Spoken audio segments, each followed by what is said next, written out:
చేరొచ్చిన దేవుని బిడ్డలని మీ అందరికీ ప్రభు పేరట నా వందనాలు తెలియజేస్తున్నానండి. మరి ఈరోజు మనం వినే అంశం ఏంటంటే, కాపరుల పట్ల సంఘబిడ్డలో ఏం చేయాలి, దేవుడు ఏం తెలియపరిచాడు అనేటువంటి అంశాన్ని గురించి మనం విందాం.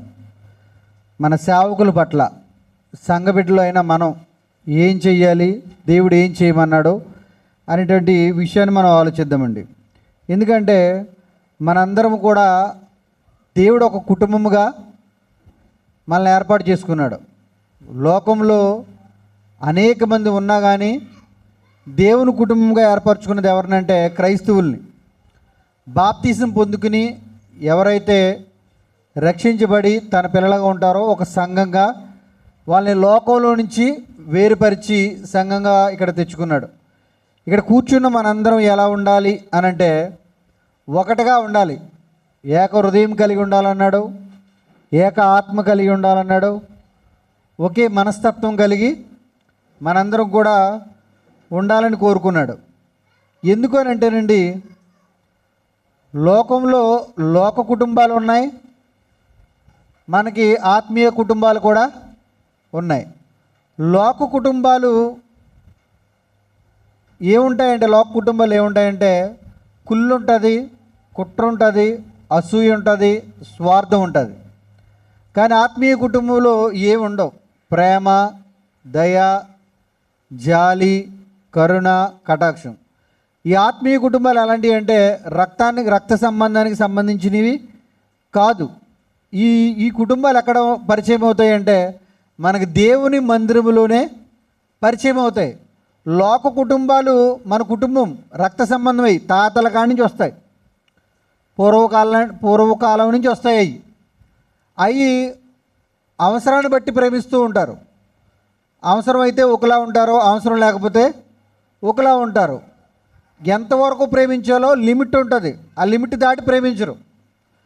ఏదైనా అవసరాలు ఉన్నా ఎంతవరకు ఇవ్వాలో అంతవరకు ఇస్తారు, అంతమించి దాటి ఇవ్వరు. కానీ ఆత్మీయ కుటుంబంలో అలా ఉండదు. ఎందుకంటే మనకి లేకపోయినా మనకి ఎంత ఉందో అవతలలో కూడా అంతే ఉండాలి అనుకుంటారు ఆత్మీయ కుటుంబాల్లో. ఈ లోక సంబంధమైన కుటుంబాలు మట్టితోటే ఆగిపోతాయి. ఇప్పుడు మట్టితో మనల్ని కప్పెట్టేసాం, మనం వాళ్ళని కప్పెట్టేసాం. ఎక్కడితో ఆగిపోతాయి? అక్కడితో ఆగిపోతాయి కదా. లోక కుటుంబాలు ఎక్కడితో ఆగిపోతాయి? మట్టి దాకా వస్తాయి, అక్కడి నుంచి రావు. ఇప్పుడు మా తమ్ముడు వాళ్ళు ఉన్నారు, నన్ను కప్పెట్టేశారు, నాకు వాళ్ళకి బంధం అక్కడ ఆగిపోద్ది. అవునా కాదా? నా కుటుంబీకులు ఉన్నారు, వాళ్ళని కప్పెట్టేశాను నేను, అక్కడితో ఆ బంధం తెగిపోద్ది, అయిపోయినట్టు. ఇంకా ఆ బంధం చిరకాలం ఏమి ఉండదు. ఒకవేళ వాళ్ళు కూడా శరీర బంధాలే ఆత్మీయంగా ఉన్నాయనుకోండి, శరీర బంధాల్లో కొన్ని ఆత్మీయ బంధాలు ఉంటాయి, అవి చిరకాలం ఉంటాయి. ఇప్పుడు ఆత్మీయ బంధాలు ఇక్కడ మనం ఉన్నాం చాలామంది, దేవుడి మాట విని దేవుని సంఘ నియమాలకు కట్టుబడి చాలా కష్టమైన, నష్టమైన, అవమానమైన, బాధైనా భరిస్తూ దేవుడి ప్రేమను సమాజానికి చూపిస్తూ, ఎవరు తిట్టినా, కొట్టినా, అవమానపరిచినా, హేళన చేసినా ప్రేమనే చూపిస్తూ వారి ఆత్మీయ బంధాన్ని కాపాడుకుంటూ ఉన్నారు. ఈరోజు మీకు నాకు రక్త సంబంధం అంటే ఏమీ లేదు. తాతల కాడి నుంచి వస్తున్న వంశపరంగా ఏమి బంధాలు ఏమి మనకి మీకు లేవు. కానీ ఏ బంధం ఉందంటే ఆత్మబంధం ఉంది. ఈరోజు రక్త సంబంధం అని చెప్పుకున్న కొన్ని బంధాలు అక్కడితో ఆగిపోతాయి. ఓకే, అవి కూడా ఆత్మీయంగా ఉంటే వెళ్తాం, రెండు బంధాలు ఉంటాయి. కానీ మనకైతే ఆత్మబంధం, మనం చనిపోయినా, ఇప్పుడు జీవరత్న గారు చనిపోయి ఒకళ్ళు నేను చనిపోయినా ఈ బంధం ఇక్కడ ఉంది. చనిపోయిన తర్వాత కూడా యుగయుగాలు ఉంటుంది, యుగయుగాలు ఉంటుంది. ఆ బంధం ఉందా లేదా? అంటే శరీర బంధాల కన్నా ఏ బంధం విలువైంది? ఈ బంధాలు కొద్ది కాలమే ఉంటాయి, కొద్ది కాలమే ఉంటాయి. ఇక్కడ విలువైనవి కావచ్చు, విలువ లేని అని నేను అన్నాను. కానీ దేవుని దృష్టిలో ఏది విలువైంది? ఆత్మబంధం. ఎందుకంటే ఈ బంధాలకి అంతం లేదు, ఈ బంధాలకి అంతం ఉంది. కానీ ఏ బంధం గొప్పదంటే ఆత్మీయ బంధాలే గొప్పది. నిజంగా శరీర బంధాల గురించి మనం ఎంతెంత దూరం వెళ్తున్నాం, మంచిదే, దానికి నేను కాదనే మనిషిని కాదు. కానీ ఆత్మీయ బంధం కోసం కూడా కాపాడుకోవటానికి 10 అడుగులేసి యువతలకు రావాలి, ఎవరు రారు. ఆత్మబంధం అంటే మనందరూ ఒక మనసు కలిగి, ఒక ఆత్మ కలిగి, ఏకాత్మలోంచి వచ్చాం. ఒక మనసు కలిగి, ఒక భావం కలిగి, ఒక మాట తీరు కలిగి అందరూ ఒకలా ఉంటేనే రేపన్న రోజు అందరం అక్కడికి చేరుకోవటానికి ప్రయత్నం చేస్తాం. మరి ఏ బంధం గొప్పదంటే ఆత్మీయ బంధం గొప్పది. నిజంగానండి, భర్త భార్య అనేమనంటే ఇంట్లోంచి వెళ్ళిపోతుందా? భర్త భార్య అనేమనంటే ఇంట్లోంచి వెళ్ళిపోతారా చెప్పండి? వెళ్ళరు. ఎందుకు వెళ్తారు? వెళ్ళవలసిన అవసరం ఏమీ లేదు. ఇది నా ఇల్లు, నా ఇష్టం, నా సొంతం, నీకెంత ఒక్క ఉందో నాకెంత ఒక్క అంటారు. ఏమన్నా కానీ వెళ్ళిపోవటానికి కుదరదు, ఎవరు వెళ్ళరు. అలాగే సంఘం అంటే ఏంటో తెలుసండి, ఇక్కడ నచ్చలేదు కదా వెళ్ళిపోవటం కుదరదు. సంఘం అంటే అందరూ ఒక కుటుంబం, ఒక తండ్రి కుటుంబం. లేదు అక్కడది కూడా సంఘం అంటే అక్కడ కూడా హెచ్చరిస్తారు. ఇక్కడ ఏదో అన్నారని ఇంకో చోటకి వెళ్ళిపోయారు అనుకోండి, అక్కడ కూడా హెచ్చరిస్తారు. చేసిన తప్పులను బట్టే దేవుడు మాట్లాడతాడు తప్ప మీ వ్యక్తిగత సంబంధమైన విషయాలు అనవసరం. ఇప్పుడు మీరు ఎన్నో తప్పులు చేస్తారా, అనవసరం. ఇక్కడ ఆత్మ సంబంధమైన జీవితానికి సరిపడే తప్పులు, అంటే ఆత్మ జీవితానికి ప్రయాణం చేయడానికి ఏదైనా అడ్డుగోడగా వచ్చే తప్పులు ఏమైనా ఉన్నాయనుకోండి, అవి వాక్యం ద్వారా దేవుడు ఎప్పుడైనా మాట్లాడితే అవి మీరు స్వీకరించాలి. నా గురించి మాట్లాడాడంటే మీ గురించి మాట్లాడతాడు దేవుడు. ఇంకెవరి గురించి, బయట గురించి మాట్లాడతాడా? టెక్సెట్ పల్లెల గురించి, అంతర్జాల అమెరికా గురించి మాట్లాడతారంటే ఇక్కడ వాళ్ళ తప్పులు మనకెందుకు? సంఘంలో ఎవరైతే తప్పుగా ఉన్నారో దేవుడు వాళ్ళ గురించి మాట్లాడితే వచ్చాము ఇక్కడికి. ఇదేంటంటే ఒక ఆత్మీయ హాస్పిటల్ లాంటిది. ఏ లోపాలు ఉన్నాయో సరిచేసిన కిందకెళ్ళి మళ్ళీ తప్పులు జరక్కోకుండా జాగ్రత్త పడేదే ఆత్మీయ హాస్పిటల్. ఇది మన గురించి మాట్లాడతాం. అర్థమైందా? అంటే ఇక్కడ ఏదో జరిగింది, ఇక్కడ బాగాలేదని ఇంకో చోటకి వెళ్ళిపోండి, ఏం కాదు. ఎక్కడైనా మీకు ఆత్మీయంగా బలపడతారంటే వెళ్ళొచ్చు, ప్రాబ్లం ఏమి కాదు. నేను వెళ్ళొద్దనే మనిషిని కాదు. అక్కడ కూడా మీ తప్పులు దేవుడు తెలుసు కదా. అక్కడ కూడా ఒక సేవకుడు చెప్పి ఈడు కూడా ఎలా మాట్లాడుతున్నాడు వెళ్ళిపోతే ఇంకెలా తిరగటమే, అది కరెక్ట్ కాదు. సంఘంలో దేవుడు మాట్లాడినప్పుడు సరి చేసుకోవాలి, అది గుర్తుంచుకోండి. సంఘం అంటే ఏంటో ఒక కుటుంబం, కుటుంబాల్లో లోపాలు వస్తాయి. జీవరత్న గారు ఎంత గట్టిగా బాధతాడు వాళ్ళ అబ్బాయిని, చెయ్యి నీ దగ్గర ఉండేది ఏంటి, ఇంకో దగ్గరికి వెళ్ళిపోతాడా? ఎన్ని దెబ్బలైనా తినాలి, అంతే బాధ్యత. అది తప్పు ఉంటే తెలుసుకుంటాడు, లేదా తప్పు జరగకుండా మళ్ళీ జాగ్రత్త పడతాడు. సంఘంలో కూడా దేవుడు మాట్లాడుతున్నప్పుడు ఆ తప్పులు ఉంటే సరి చేసుకోవాలి, నాకు కాదనుకుంటే కూర్చోవాలి, అంతేగాని వెళ్ళిపోయే ఆలోచనలు రాకూడదు. సంఘం అంటే ఒక కుటుంబం, దయచేసి మీరు ఆలకించండి. ఈ సంఘానికి దేవుడు ఒక బాధ్యతను అప్పగిస్తున్నాడు. ఏంటో బాధ్యత అంటే, ఇప్పుడు నేను ఈ మాట ఎందుకు చెప్పవలసి వస్తుందంటే, ఇప్పుడున్న పరిస్థితులు, సంఘ కాపరుల పరిస్థితులు బాగోలేదు. మన కుటుంబాలు చాలా బాగున్నాయి. రోజుకు 1000, 500 ఎంతో, 10 రూపాయలు ఎంతో సంపాదించుకుంటున్నాం, చక్కగా తెచ్చుకున్నాం, అన్నీ తింటున్నాం, చక్కగా ఆఫీషియల్గా పడుకుంటున్నాం. కానీ మన కుటుంబం అంటే ఏదో ఇది ఒక్క కుటుంబం అనుకోకండి. ఏదో నేను ఇప్పుడు చెప్పింది ఓన్లీ మన సంఘాన్ని గురించి కాదు, కొంచెం సౌండ్ ఇటు, మన సంఘాన్ని గురించి కాదు నేను చెప్తుంటా. ప్రపంచంలో ఉన్న క్రైస్తవ సంఘాలన్నీ కూడా మన కుటుంబమే. ఇది ఏదో ఉన్న 50 మందో 70 మంది గురించి కాదు చెప్తుంటా. అందరూ ఎవరైతే క్రైస్తవులుగా ఉన్నారో, ఎవరైతే బాప్తిజం పొందుకున్నారో, ఎవరైతే దేవుని సేవ చేస్తున్నారో చాలు, అందరూ కూడా ఒక కుటుంబమే, దేవుడు ఏర్పరచుకున్న కుటుంబం. ఆ కుటుంబం పట్ల విశ్వాసులుగా ఉండవలసిన వారి దేవుడిచ్చిన బాధ్యత ఏంటో మనం ఒకసారి ఆలోచిద్దాం. చూడండి, 2 కొరింథీ 1వ అధ్యాయము, 2 కొరింథీ 1వ అధ్యాయము 10వ వచనం చదువుతాం. 10వ వచనం, పై వచనం మీరు చదువుకోండి, చాలా బాగుంటుంది. 9వ వచనం, నేను 10వ వచనం కానీ చదువుతాను, మనకు సమయం కలిసి వస్తుంది కనుక. ఆయన అట్టి గొప్ప మరణము నుండి మమ్మును తప్పించెను. ఆయన అంటే ఎవరు? దేవుడు. ఈ పత్రిక ఎవరు రాస్తున్నారో? అపోస్తలుడైన పౌలు గారు కొరింథీ సంఘానికి రాస్తున్నారు. ఏమని? కొరింథీ సంఘానికి చెప్తున్నాడు.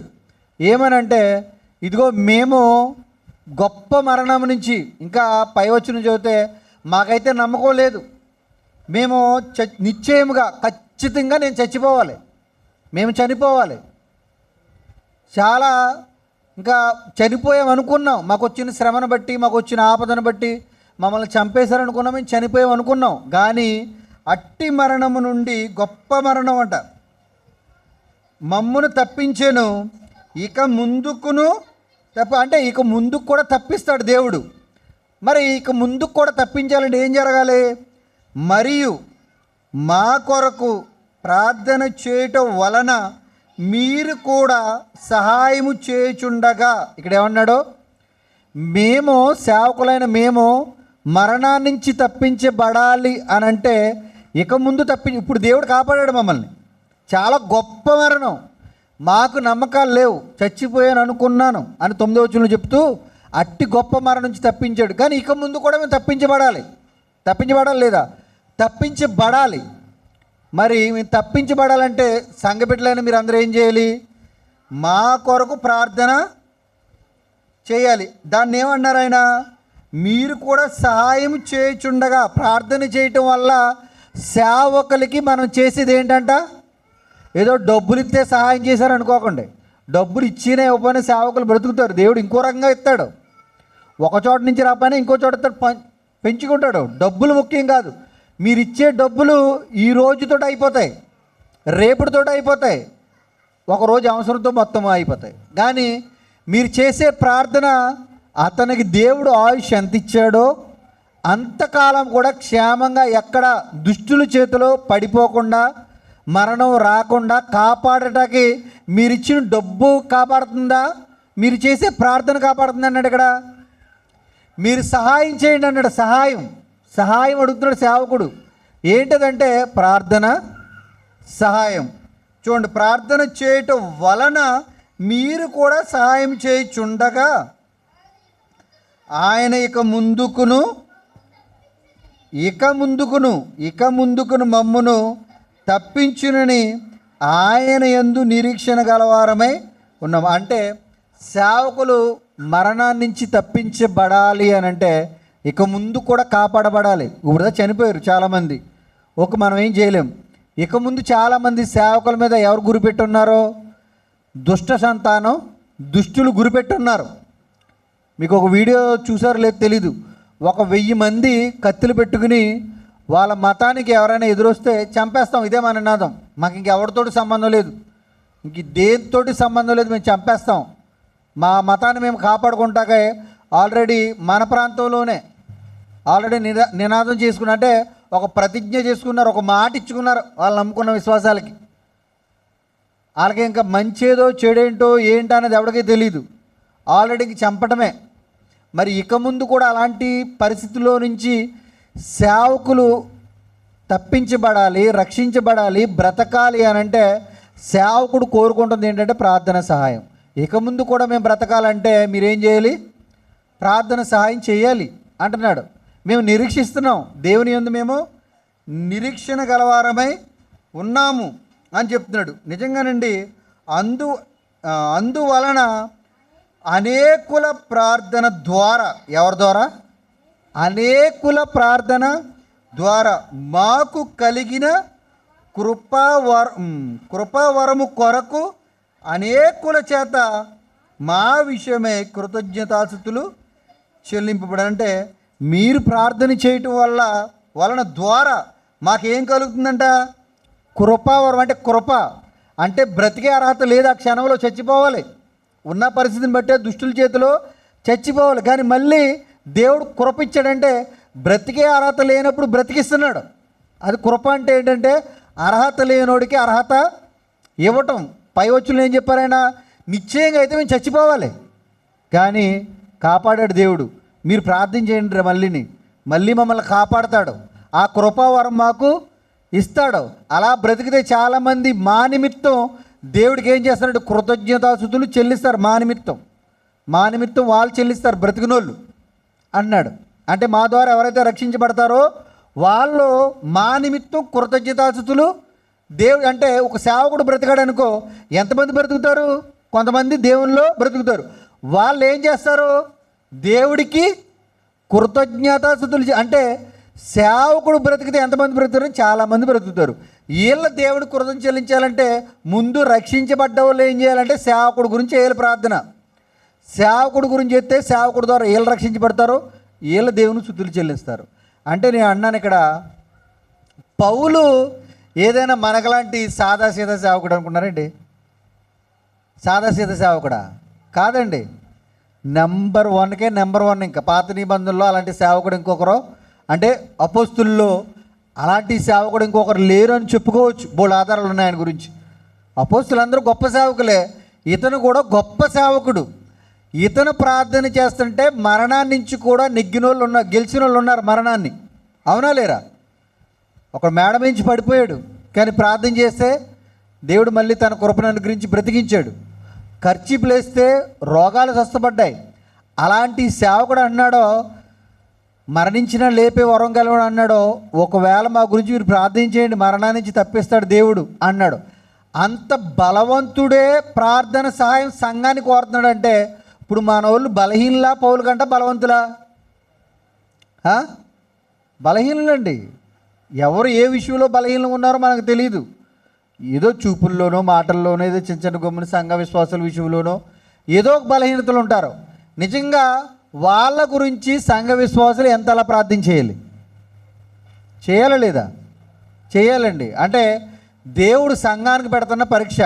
మీ భార్య గురించే మీరు చేసుకుంటారో, మీ భర్త గురించే చేసుకుంటారో, మీ పనుల గురించే చేసుకుంటారో, మీ పిల్లల గురించే చేసుకుంటారో, మీ అవసరాల గురించే చేసుకుంటారో, లేదు నా సేవకుడు పని చేస్తున్నాడో, నా సేవకుడు ప్రాణం కోసం కూడా మీరు ప్రార్థన చేస్తారా లేదా అని ఒక పరీక్ష పెడుతున్నాడు ఇప్పుడు దేవుడు మనకి. ఇప్పుడు ఎవరి గురించి ఎక్కువగా ప్రార్థన చేసే పరిస్థితి వచ్చింది? ఎవరి గురించి? సేవకుడు గురించి అండి. సేవకుడు గురించి ఎక్కువగా ప్రార్థన చేసే సమయంలోకి వచ్చాం మనం. అందుకే దయచేసి మీరు మర్చిపోకండి, సేవకుడు ఆనాడు పౌలు అడిగాడంటే ఈనాడు సేవకులకు అవసరం లేదనా? కంపల్సరీ అవసరమే. దయచేసి మీరు, ఎందుకంటే ఆ సేవకులు బ్రతికితేనే కొంతమంది మనలాంటి వాళ్ళు బ్రతుకుతారు. ఇలాంటి వాళ్ళ ద్వారా దేవుని కృతజ్ఞతాస్తుతులు చెల్లింపబడతాయి. దేవుడు ఘనపరచబడతాడు, మహిమపరచబడతాడు. ఒకసారి చూడండి, మరొక సందర్భం చూసుకుందాం. ఎఫెసీయులకు రాసిన పత్రిక, దేవుడు తన సేవకుల గురించి రాయించిన మాటలండి. ఎఫెసీయులకు రాసిన పత్రిక 6వ అధ్యాయము 18వ వచనం. అసలు ఎప్పుడెప్పుడు ప్రార్థన చేయమంటున్నాడో? ఎఫెసీయులకు రాసిన పత్రిక అందరూ తీయాలి, 176 పేజీ నెంబరు. ఎఫెసీయులకు రాసిన పత్రిక 6వ అధ్యాయము 18వ వచనం. ఆత్మ వలన, ఎవరంట? శరీరాన్ని బట్టి కాదు, ఆత్మ వలన ప్రతి సమయమందు. ఎప్పుడెప్పుడు చేయాలంట ప్రార్థన? ఇది సేవకుడి గురించి చెప్పాడండి. ఎప్పుడెప్పుడు చేయాలంట? ప్రతి సమయం. ప్రతి సమయం అంటే ఎప్పుడు? ఉదయం ఒక్కసారి, మధ్యాహ్నం ఒక్కసారి, సాయంకాలం ఒక్కసారా? 3 పూట్ల అన్నం తిన్నట్టుగా కాదండి, కాదు. దేవుడు అన్నాడు ప్రతి సమయం, నీకు ఎప్పుడు సమయం ఉందో అప్పుడు సేవకుడు గురించి ప్రార్థన చేయాలండి. ప్రతి సమయమందున ప్రతి విధమైన ప్రార్థనను విజ్ఞాపనను చేయుచు ఆ విషయమై సమస్త పరిశుద్ధుల నిమిత్తము. ఎవరి నిమిత్తం అంట?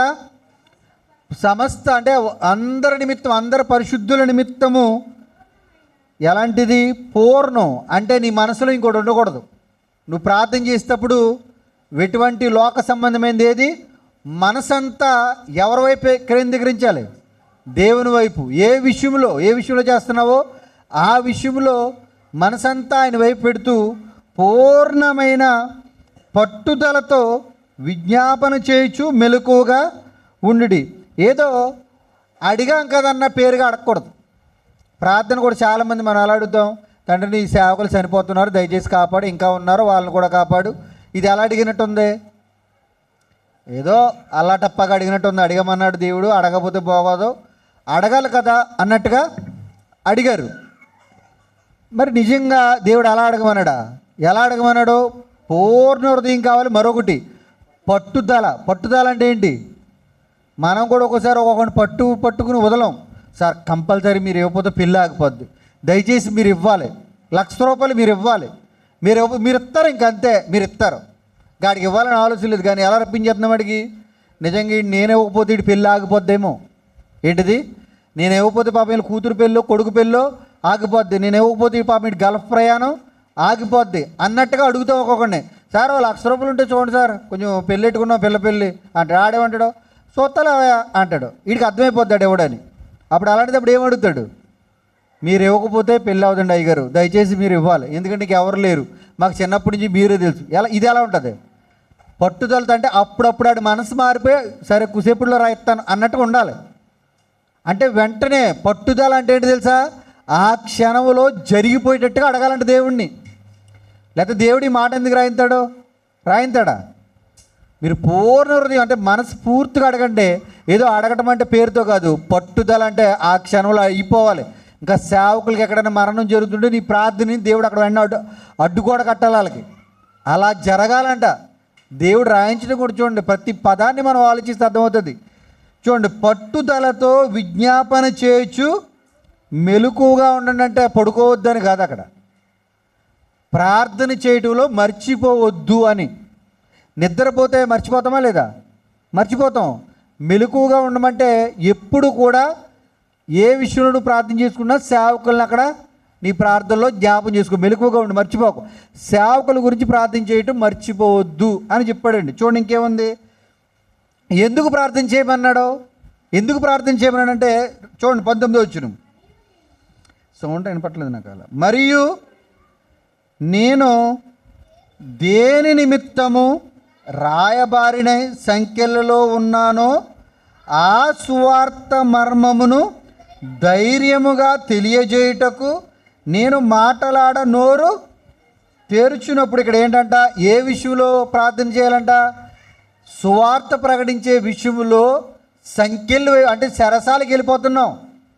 ఏ విషయంలో ప్రార్థన చేయాలి? మేము సువార్త నిమిత్తం రాయబారులుగా ఉన్నాం. అంటే రాయబారులు అంటే ఇక్కడ నుంచి పరలోకం నుంచి వచ్చిన వార్త ఇక్కడి నుంచి సమాజానికి తీసుకెళ్ళటంలో రాయబారం. అంటే ఒక వార్త ఇక్కడి నుంచి అక్కడి నుంచి ప్రకటించడంలో రాయబారులు అంటారు వాళ్ళు, వార్త పంపించడంలో. మేము రాయబారులుగా ఉన్నాం సువార్త విషయంలో. కానీ ఈ పని చేయటం వల్ల, సువార్త ప్రకటించడం వల్ల జైల్లో వేసేస్తున్నారు మమ్మల్ని. మాకు జైల్లో వేసేసిన తర్వాత వాళ్ళకి ఏం కావాలి చెప్పండి? జైల్లో వేసిన తర్వాత ఏం కావాలి వాళ్ళకి? అక్కడ రాశాడు వచనంలో, ధైర్యముగా తెలియజేయుటకు నేను మాట్లాడ నోరు తెరిచినప్పుడు. అంటే మళ్ళీ స్వార్థ గురించి ప్రకటించాలంటే వాళ్ళకి ఏం కావాలి?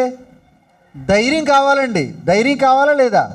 ఇప్పుడు నిజంగా ఇప్పుడు మన అతను ఎవరైనా అజయ్ బాబు గారిని నువ్వు ఇంకొకసారి బైబిల్ గురించి మాట్లాడినా, మరొకరి గురించి మాట్లాడినా ఇంకా మామూలుగా ఉండదు, ఇలాగే పడతాయి కోటింగ్ అని గట్టిగా ఒక 3 రోజులు 4 రోజులు చితకబాదేశారు.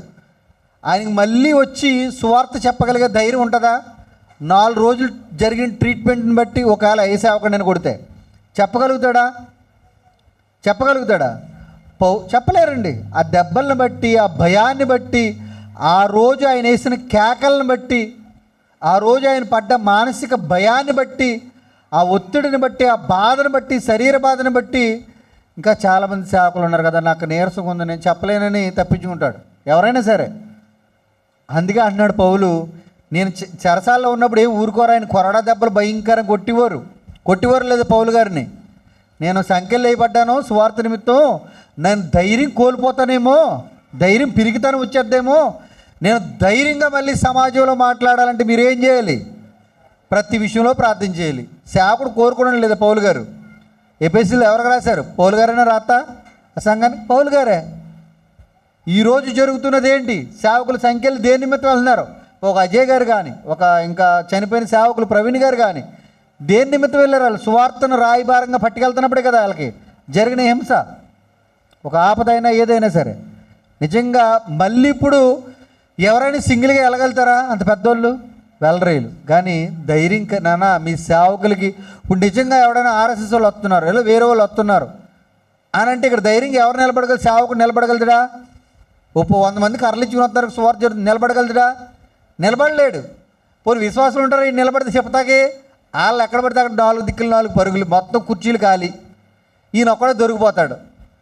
అందుకే అలా పరిస్థితులు వస్తే మనం ఇప్పటి నుంచే గట్టేసుకోవాలన్నాడు. వస్తున్నాయి, ఇప్పుడు ఆల్రెడీ స్టార్ట్ అయినాయి మనకి అన్ని చోట్ల, అన్ని రాష్ట్రాలు ఇప్పటి నుంచే ఉన్నాయి. మన ఆంధ్ర రాష్ట్రానికి స్టార్ట్ అయినాయి. మనకి 2025 లక్కీ లాటరీ క్రైస్తవులకి.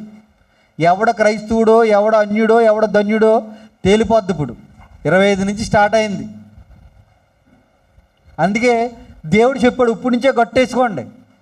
ఏమన్నాడు లేదు పౌలు, మీరు నాకు ధైర్యం కావటం కోసం.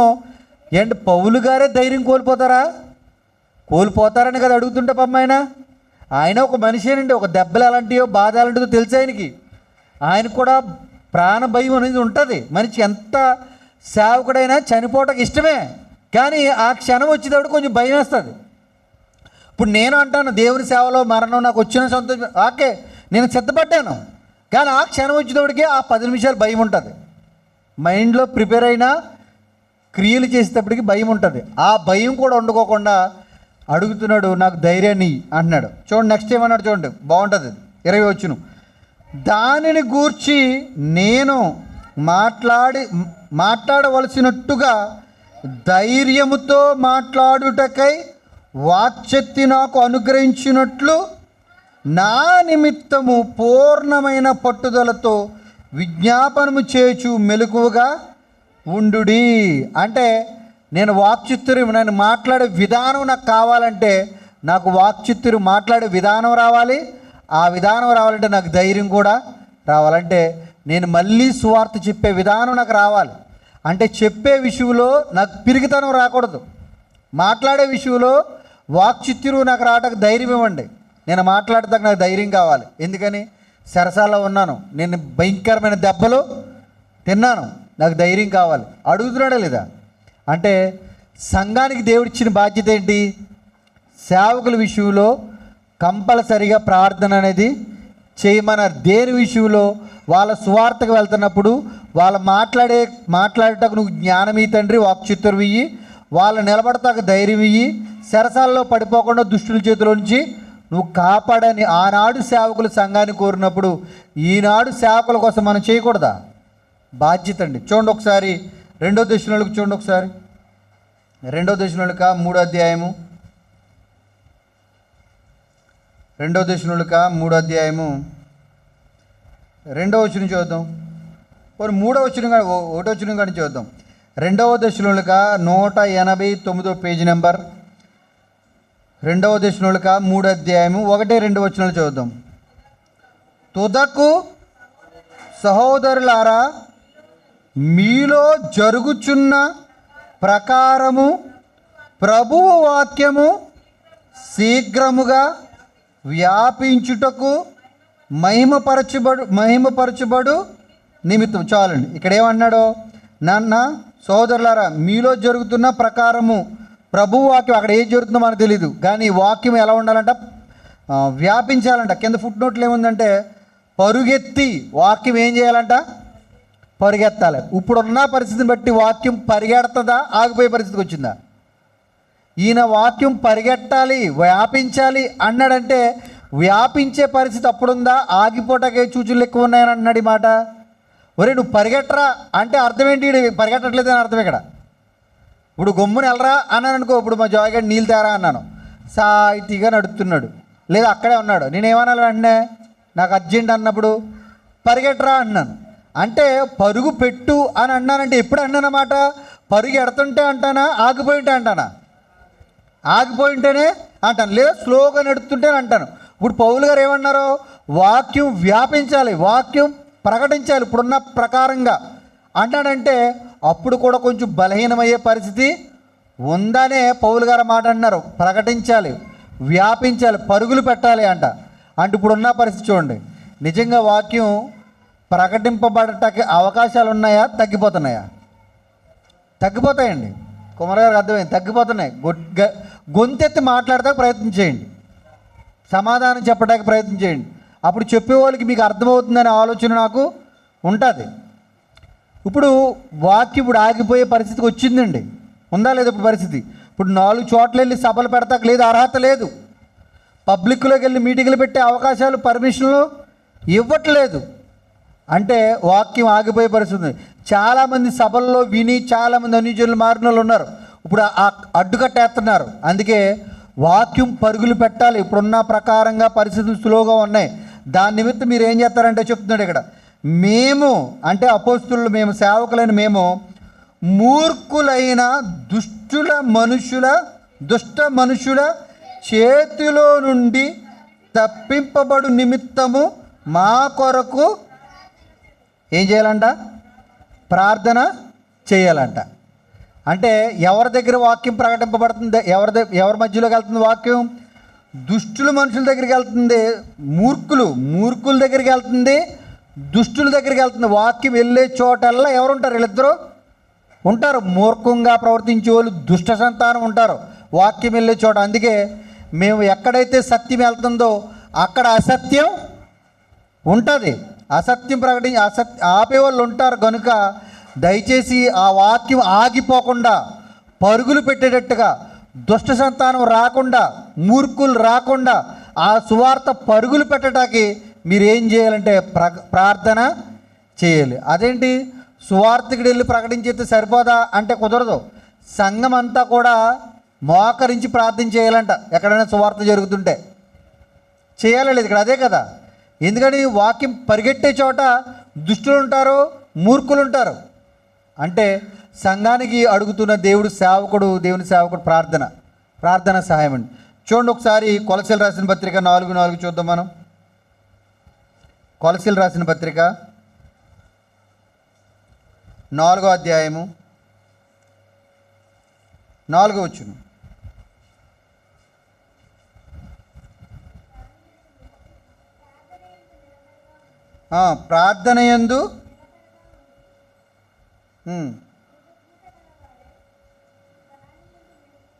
ప్రార్థనయందు కొలసీలు 4:2 కానీ చూద్దాం అనుకున్నాం. అదే అండి, ప్రార్థనయందు నిలకడగా ఉండి కృతజ్ఞత గలవారే దాని యందు మెలకువగా ఉండుడని చెబుతూ, మరియు నేను బంధకములలో ఉండుటకు కారణమైన క్రీస్తు మర్మమును. అంటే అపోస్తులందరూ కూడా ఎందుకు బంధకాల్లోకి వెళ్ళారు? వాళ్ళ సొంత పనుల విషయంలోనా, ఆస్తుల గొడవలోనా, లేదా లోక సంబంధమైన గొడవల్లోనా, లేదా హత్య చేసా, దొంగతనాలు చేసంటే కాదు. అలా అన్నారు. మేము సువార్త ప్రకటించడం వల్ల బందీలుగా అయిపోయాం, ఒక దొంగలుగా అయిపోయాం, ఒక సరసాల్లోకి అయిపోయాం. కనుక మీరేం చేయాలంటే క్రీస్తు మర్మమును గూర్చి నేను బోధింపవలసిన విధముగానే ఆ మర్మమును వెల్లడిపరుచినట్లు వాక్యము చెప్పుటకు అనుకూలమైన సమయము దేవుడు దయచేయవలనని మా కొరకు ప్రార్థన చేయడి. సమయమును పోనీక సద్వినియోగం చేసుకోండి చాలండి. ఇక్కడ ఏమన్నాడంటే వాక్యం అంట చెప్పుటకు అనుకూలమైన సమయము దేవుడు దయచేయవలనని మా కొరకు ప్రార్థించండి. ఇక్కడ దేవుడు సేవకుడు ఏం కోరుతున్నాడు? డబ్బు కోరుతున్నాడా? ఏమైనా ఆస్తులు కోరుతున్నాడా? బంగారం కోరుతున్నాడా? ఏం కోరట్లేదు. ఎందుకంటే నిజంగా పనిచేసే సేవకుడు వాటి గురించి పెద్ద ఆశపడవలసిన పని లేదండి. దేవుడు ఇచ్చినా చేస్తాడు, ఇవ్వకపోయినా చేస్తాడు. కానీ నిజమైన సేవకుడు కోరుకునేది ఏంటి తెలుసా? సంఘ బిడ్డల నుంచి ప్రార్థన. ఆ ప్రార్థన కూడా ఎలాగా? కొంతమందిని రక్షించడానికి, సువార్త చెప్పడానికి నేను వెళ్తున్నాను, ఆ వాక్యం ప్రకటించబడటానికి పైనున్న దేవుడు సహాయం చేయాలంటే మీరు ప్రార్థన చేయాలి. ఇప్పుడు దాకా దేని గురించి అడిగారు? మేము ఇబ్బందులు పడుతున్నాం, దుష్టుల చేతిలో మేము ప్రాణాలు పోతున్నాయి, కాపాడండి, మీరు ప్రార్థించేయండి అన్నాడు. ఇప్పుడేమంటున్నాడు సేవకుడు? మేము 4 చోట్లకి వెళ్ళి సువార్త ప్రకటించాలంటే దానికి దేవుడు సెలవు ఇవ్వాలి. ఈయన సిద్ధపడిపోయాడు వాక్యం చెప్పడానికి, సేవకుడు సిద్ధపడిపోయాడు.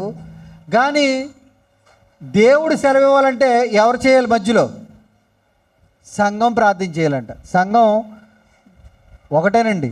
సేవకుడికి ఏమి ఇచ్చినా ఇవ్వకపోయినది వేరే విషయం. ఇచ్చిన దాన్ని బట్టి దేవుడు ఇచ్చిన వాళ్ళు దీవిస్తాడు. కానీ ప్రార్థన మాత్రం కంపల్సరీ చేయమంటున్నాడు. డబ్బు అడగట్లేదు సేవకుడు అన్నాడు. ప్రార్థన సహాయం అంటే ఇప్పుడు మనం కూడా సేవకుల కోసం ఏం చేయాలి? వాళ్ళ ప్రాణాల గురించి అడగాలి.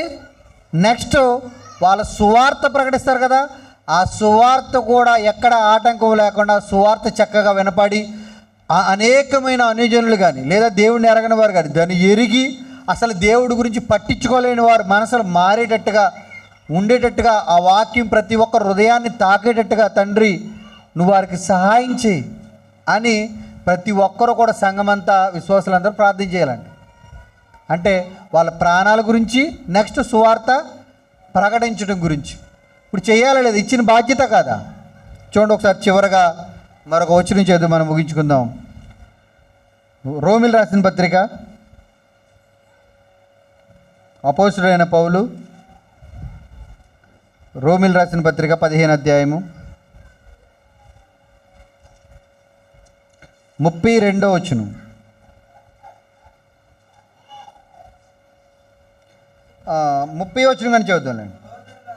సహోదరులారా, నేను యూదయలోనున్న అవిధేయుల చేతిలో నుండి తప్పింపబడి, చూడండి, అంటే నేను ఒక ప్రాంతంలో తప్పింపబడ్డాను ఒక చేతిలో నుంచి అని చెబుతూ, యెరూషలేములో చేయవలసి ఉన్న ఈ పరిచర్య పరిశుద్ధులకు మేలుకరంగా, దీవెనకరంగా, ఆశీర్వదకరంగా, అంటే ప్రీతికరంగా ఉండినట్లును నేను దేవుని చిత్తము వలన సంతోషముతో మీ యొద్దకు వచ్చి మీతో కలిసి విశ్రాంతి పొందినట్లు మీరు నా కొరకు దేవునికి చేయు ప్రార్థనల యందు నాతో కలిసి పోరాడుడి. అంటే నేను సువార్త చేయాలన్నా, ఏం చేయాలన్నా, నేను ఒక ప్రాంతం నుంచి మరొక ప్రాంతం వచ్చి సువార్త చేయాలన్నా మీరేం చేయాలి? నా గురించి ప్రార్థన చేయండి. నేను కూడా విశ్రాంతిలోకి చేరుకోవాలి. ఏంటంట? నేను కూడా విశ్రాంతిలోకి, మీతో పాటు నేను కూడా విశ్రాంతిలో ఉండాలంటే ప్రార్థన చేయండి. దానికి అనుకూలంగా మీ దగ్గరికి వచ్చిన వాక్యం చెప్పి విశ్రాంతిలో ఉండాలంటే ఏం చేయాలంట? ప్రార్థన నాతో కూడా పోరాడవలెను. ఇప్పుడు సేవకుడు ఒక్కడే వాక్యం చెప్తున్నాడా? విశ్వాసులకు సహాయం కూడా ఉందా? పోరాటం ఎవరు చేయమన్నాడు? అపోస్తలుడైన పౌలు గారు విశ్వాసులు కూడా పోరాటం చేయండి అన్నాడండి. పోరాటం అంటే సేవకుడు ఒక్కడైనా పోరాడేది, విశ్వాసులు కూడా పోరాడాలా? విశ్వాసులు కూడా పోరాడాలండి. విశ్వాసులు పోరాడితేనే ఈయనకి ఇక్కడ విజయం వస్తుంది. అంటే ఒక సేవకుడు నిలబడి లేదా ప్రయాణాలు చేసి వాక్యం చెబుతున్నాడంటే ఆ పోరాటంలో ఎవరి సహాయం కావాలంటే సంఘం. ఈయన పోరాటంలో సంఘానికి కూడా సహకారం ఉంది. నిజంగా ప్రార్థన చేస్తేనే దేవుడు ఆలకించి సేవకుడు నిలబెట్టుకుని బలపడుతున్నాడండి. నిజంగా ఈ మాట ఎలా అడుగుతున్నాడు పౌలు గారు? చూడండి ఎలా అడుగుతున్నాడో. మన ప్రభువైన యేసుక్రీస్తును బట్టి ఆత్మ వలన ప్రేమను బట్టి మిమ్మును బతిమాలుకొనుచున్నాను అంటే మీరు ఇక్కడ ఆగాలి. ఇప్పుడు వాళ్ళందరూ ప్రార్థన చేస్తున్నారనా చేయట్లేదనా? చేయట్లేదు. సురేష్ గారికి అర్థమైంది. ఇప్పుడు బతిమాలుతున్నాడంటే చేయట్లేదని. ఇప్పుడు ఒరే, నేను ప్రతి వారం చెప్తాను, గురువారం రండి, శుక్రవారం రండి, అందరూ వస్తే ఆ మాట అంటానా? అన్నాం. ఇప్పుడు బతిమాలుతున్నానంటే అర్థం ఏంటి? ఎవడు రావట్లేదని. మీకు దేవుడితో సంబంధం లేకుండా తినేసి హాయిగా పొద్దునుంచి కష్టపడి పడుకోవటగా చూస్తున్నారు. నాకేమో పని పాట లేకుండా డబ్బులు ఎక్కువైపోయి కుటుంబాన్ని వదిలేసి, పనులు వదిలేసి, వ్యాపారాన్ని వదిలేసి నేను వచ్చి చెప్తున్నాను ఇక్కడ నాకు ఎక్కువైపోయి. మీరేమో పాపం కష్టపడిపోయి పొద్దునుంచి చక్కగా తినేసి గుర్రట్టే పడుకుంటారు అవతల. నేను వచ్చి ఇక్కడ మాట్లాడాలి. రోజు వచ్చి ఎందుకు బతిమాలుతున్నానంటే ఎవడు రావట్లేదని కదా బతిమాలుతాను. ఇక్కడ కూడా పౌలు గారు ఇంత చెప్తున్నా సంఘం ఎవడో ప్రార్థన చేయట్లేదు. ఆయన గురించి ప్రార్థన చేస్తున్నారనా? ప్రార్థన చేయట్లేదండి. నేను బ్రతిమాలుకున్నాను. ఆనాడు సేవకుడు బ్రతిమాలటమే, ఈనాడు బ్రతిమాలుకోవడమే. ఎందుకో మరి ఆ సేవకుడికి. కానీ ఏంటంటే దేవుడు మనసు అర్థమైనోడికి ఏంటంటేనండి, బతిమాలటం కూడా ఒక దీవెనే. బతిమాలిపించుకునే వాళ్ళకి అది ఎలా ఉంటుందో నాకు తెలియదు, కానీ బతిమాలటం కూడా ఒక దీవెనే. అపోస్తలుడైన పౌలు గారు సంఘాన్ని బతిమాలుకుంటున్నాడు. నేను మీ దగ్గరికి వచ్చి మీతో పాటు ఆనందించాలి, మీతో పాటు వాక్యం చెప్పాలంటే నా గురించి మీరు కూడా, నేను ఎంత పోరాడుతున్నానో ఆ పోరాటం మీరు కూడా చేయండి. ప్రార్థనే మీ పోరాటం ఏంటి? ప్రార్థనే. దెబ్బలు తినవలసిన పని మీకు లేదు, ప్రయాణాలు చేయవలసిన పని లేదు, ఆ దారిలో చిరాకు పడవలసిన పని లేదు. ఒక స్నానం, ఒక పడుకోవడం, తిండి, మీకు ఆ ఇబ్బందులు ఏముండవు. మీరు చక్కగా తినేసి పేన కింద కూర్చొని ప్రార్థన చేయండి. ఇది కూడా చేయకపోతే సేవకుడి కోసం ఇంకెందుకు విశ్వాసులు? ఈయన చెప్పే మాటలు వినేసి ఉత్తిన పరలోకం కొట్టేద్దామన్నా. మీరు ఇచ్చే 10 రూపాయల కానుకకి, 100 రూపాయల కానుకలకి అసలు ఎంత స్వార్థం అండి? స్వార్థంగా కనపట్లేదా? ఎంత దారుణం అంటే విశ్వాసులు ఈరోజు అలా తయారయ్యారు. మన గురించి కాదు, ప్రపంచకరైతే అందరూ కూడా మా గురించి ప్రార్థించేయండి అనేవాళ్ళు. కానీ నిజంగా మీ గురించి ప్రార్థన చేస్తున్నామని అని చెప్పి విశ్వాసులు ఎవరు లేరు. సేవకుడికి ఉన్నారా? లేరండి. మీ గురించి రోజు మా కుటుంబం ప్రార్థన చేస్తుందండి. మీ ప్రయాణాల గురించి చేస్తుందండి. మీ సువార్త సేవ గురించి ప్రార్థన చేస్తుందండి. మీ ఆరోగ్యం గురించి చేస్తుందండి, మీ పిల్లల కోసం చేస్తున్నామండి, మీరు పోషింపబడాలని ప్రార్థన చేస్తున్నామండి, మీకు ఏ ఆపద రాకుండా ప్రార్థన చేస్తున్నామని చెప్పిన విశ్వాసం ఒక్కడు లేడు. నేను అనలేదు, ఇక ముందు ఉంటారేమో నాకు తెలియదు కానీ, ఉన్నారేమో నాకు తెలియదు కానీ అలా చెప్పిన వాళ్ళు లేరు. మా బిడ్డ కోసం చేయండి, మా ఉద్యోగం కోసం చేయండి, మా ప్రయాణాల కోసం చేయండి, మా అనారోగ్యం కోసం చేయండి, మా గజ్జి కోసం చేయండి, మా దొరతల కోసం చేయండి. వెళ్ళానండి, ఎక్కడ చూసినా వెళ్ళా. మరి సేవకుడు కోసం ఇక్కడ సేవకుడు అడుగుతున్నాడు, ఇక్కడ బ్రతిమాలుతున్నాడు, నా కోసం చేయండిరా, నా కోసం చేయండిరా. నేను అన్నాను, బతిమాలుతాడంటే చేయట్లేదనే సంఘం, బతిమాలుతాడంటే చేయట్లేదు, మీరు బండగా గుర్తుపెట్టుకోండి. నేను అన్నాను, అలా చెయ్యకపోయినా అడుగుతున్నాడంటే మీరు ఒకటి గుర్తుంచుకోవాలి, ప్రార్థన అతనికి ఎంత అవసరం. మీకు అర్థమైందా లేదా? అలా చేయట్లేదు అయినా బ్రతిమాలుకుంటున్నాడు. బ్రతిమాలుకోవడం ఎంత అవసరమో తెలుసా? వాళ్ళ సంఘ ప్రార్థనలో ఈయనకి చాలా అవసరం, చాలా అవసరం. మనకు తెలీదు అవసరం. మీకోసం మీరు ప్రార్థన చేసుకోవడం మీకు అవసరం. సంఘ సేవకులకు కూడా సంఘ బిడ్డల ప్రార్థనలో చాలా అవసరం అండి, చాలా అవసరం. దయచేసి మీరందరూ ఈ మాటలో జ్ఞాపకం చేసుకోండి. ఎందుకంటే సేవకుడు విలువ తెలిస్తే మీరు ప్రార్థన చేస్తారు, అందరూ చేస్తారు. కానీ సేవకుడు విలువ ఎవరికి తెలియదు. ఇప్పుడు తెలీదు, ఒకరోజు తెలుస్తుంది. ఒకరోజు తెలిసే రోజులు వస్తాయండి, కంగారు పడకండి. ఆ రోజు తెలిస్తే మీ అదృష్టం, తెలియకపోతే మీ కర్మ, దానికి ఏం చేయలేము. ఈరోజు ఏదో పని పాట లేకుండా వచ్చి చెప్తున్నట్టు ఉంది జనాలకి. ఎంతో దూరం నుంచి వస్తారో, 1000 కిలోమీటర్ల నుంచి వస్తారు. ఆయన వంశీ గారు వెళ్తాం, ఏదో 1 గంట ప్రసంగం, దానికి ఇనివోడు ఒకడు. అంటే ఎంతో సేవకులు ఏ సభల్లోనైనా పాపం ఎంతో దూరం నుంచి వస్తారు, 1 గంట ప్రసంగం ఇస్తారు. ఆ గంట ప్రసంగానికి కూడా మళ్ళీ కొన్ని కటింగ్లు అట్లకి ఇన్ని కటింగ్లు చేసి వచ్చి ఉంటారు ఆ విశ్వాసులు. ఫోన్ వచ్చి వెళ్ళిపోయాడు ఒకడు, ఫోన్ రాకుండా వెళ్ళిపోయేవాడు ఒకడు, ప్రార్థన చేస్తే వెళ్ళిపోయాడు ఒకడు, వాక్యం చెప్తే అటు ఇటు చూసేవాడు ఒకడు. ఎందుకంటావా సేవకులు కన్నా ఇబ్బందులు? ప్రాణాలు తెగించి ప్రయాణాలు చేసి రావటం భక్తులకి, బోధకులకి ఎవడికి అర్థం కావట్లేదండి, ఎవడికి అర్థం కావట్లేదు. వీళ్ళు ఇవ్వకపోతే బతకలేరా? ఇంకో రకంగా బతుకుతారు. మీ ఇంత దూరం రాలేము, అక్కడే మాకు బోల్డ్ పని ఉందని అక్కడ సువార్త చేసుకోగలుగుతారు సిటీల్లో, అలా ఉన్న ప్రాంతాల్లో. కానీ పల్లెటూరులో కూడా కేకైతే ఎందుకు వస్తున్నారు? వాళ్ళు ఇచ్చే 10,000 రూపాయల కోసం కాదు. పిలిచారేమో, దేవుడు ఆ అవకాశం ఇచ్చాడో నాకు తెలియదు కదా అని పరిగెట్టుకు వస్తున్నారు. కానీ విశ్వాసులు ఏమైనా వాళ్ళు వచ్చే ప్రయాణికుల గురించి చేస్తారా? పోని చేస్తారు, పట్టుదలతో చేస్తారా? పట్టుదలతో చేయరు. తండ్రి మా సేవకుడు వస్తున్నాడు, దారిలో కాపాడు ఆమె అంటారు అంతే. దేవుడు ఎలా చేయమన్నాడో పూర్ణ హృదయంతో చేయరా బాబా నా సేవకుడు కోసం. మళ్ళీ పట్టుదలతో నువ్వు పట్టుకున్నావంటే ఆ సేవకుడు చుట్టూ దూతలు ఎక్కువ కంచి వేయాలి దేవుడు, అలా చేయాలి. అంటే దేవుడు సేవకుడు ద్వారా ఈ మాటలు రాయించాడంటే దేవుడు కూడా ఇష్టమా కాదా? సంఘ బిడ్డలో సేవకుడు కోసం ప్రార్థన చేయాలని ఇష్టమండి. ఇంకా చాలా వచనాలు ఉన్నాయి కానీ మనకు సరిపోద్ది. నేను అన్నాను, సేవకుడు విలువ మీకు ఒక విలువ తెలిస్తేనే సేవకుడి గురించి ప్రార్థన చేస్తాం. ఇప్పుడు విలువ తెలియకపోతే ప్రార్థన చేస్తామా? చెయ్యం. ఇప్పుడు దాకా సేవకుల గురించి మనం ఎందుకు ప్రార్థన చేయట్లేదు అని అంటే ఆ విలువ తెలీదు. విలువ తెలిసిన తర్వాతే ప్రార్థన చేస్తాం. ఆ సేవకుడు ఎంత విలువైనడో ఒక వీలైతే వచ్చే వారం చూసుకుందాం. అప్పుడు ఆ సేవకుడు విలువేంటో మనకు అర్థమైంది అనుకోండి, అప్పుడు ప్రార్థన చేస్తాం. ఇప్పుడు చెప్పినా మీకు ఏం అర్థం అవ్వదు. సేవకుడు విలువ తెలిస్తే ఆ వ్యక్తి గురించి ప్రార్థన. ఎంత విలువైనడంటే ఈ భూమి మీద మీకంటూ విశ్వాసికి ఎవడైనా విలువైనడు ఉన్నాడంటే సేవకుడు తప్ప ఇంకొకటి కనపడ్డ మీకు. అంత విలువైనడు అండి, అంత విలువైనడు సేవకుడు. ఈ భూప్రపంచంలో 1 కోటి రూపాయలు కావాలా, నీకు సేవకుడు కావాలంటే సేవకుడే కావాలనాలి. 1 కోటి రూపాయలు ఈ రోజుతో అయిపోతాయి. సేవకుడు చూపించే దారి నీకు ఎప్పటికీ ఆపదు. ఈ 1 కోటి రూపాయల దీవెన మట్టితోటే కప్పడిపోద్ది దీవెన. కానీ సేవకుడు ద్వారా వచ్చే దీవెన కోట్లు పెట్టినా తరిగిపోతాం. కోట్లు సంవత్సరాలు ఉన్నా ఆ దీవెన ఏమవుతుంది? తరగనటువంటి దీవెన సేవకుడి ద్వారా తప్ప కోట్లు ఇచ్చేవాడి ద్వారా రాదు. అత్తోరు ఇచ్చే సొమ్ము ద్వారా రాదు, పుట్టింటోరు ఇచ్చే సొమ్ము ద్వారా రాదు, నువ్వు చేసే ఉద్యోగం ద్వారా రాదు. సేవకుడు ఇచ్చే దీవెన భూ సంబంధమైన దీవెన. అంటే సేవకుడు ద్వారా దేవుడిచ్చే దీవెన, సేవకుడు ఏమి ఇవ్వలేడు. కానీ సేవకుడు ద్వారా దేవుడిచ్చే దీవెన కోట్లు పెట్టినా కొనలేని దీవెనండి. మీకు అర్థం కాదు. ఆ సేవకుడు ఎంత గొప్ప విలువైనడు మీకు అర్థం అవ్వాలంటే వచ్చే వారం ప్రయత్నం చేద్దాం. వెంటకి ప్రార్థన చేసుకుందాం. పరిశుద్ధుడైన తండ్రి,